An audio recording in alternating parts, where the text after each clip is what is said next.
Thanks. There is news this evening about a course correction at one of the oldest and most famous private clubs in this country.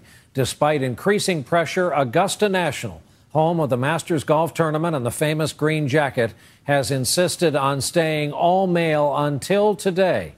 NBC's Lisa Myers has more on the first two women invited in. It's among the most iconic venues in sports and the site of many of golf's most memorable moments, Augusta National Golf Club.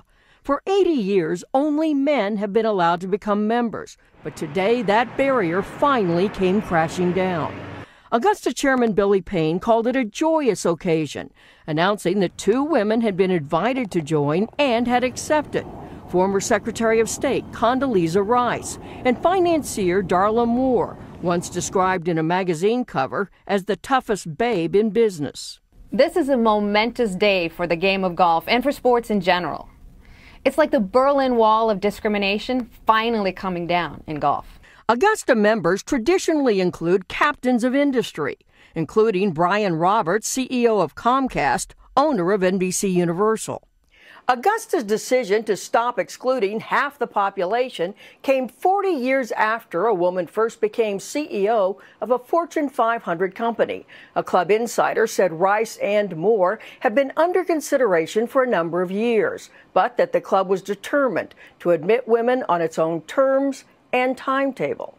Why choose these two women? Gender aside, they fit the profile. They're very successful in their respective fields. They have a great passion for the game of golf. They're civic-minded. The woman who led protests against Augusta 9 years ago today applauded the choice of Rice and Moore and said this victory is about a lot more than golf. This is a victory for working women. This is about access to power and access to the halls of power where decisions are made. Rice and Moore praised Augusta for its traditions and history. This fall, they'll don the iconic green jackets reserved for members and past champions, a dream once reserved only for boys. Lisa Myers, NBC News, Washington. We have an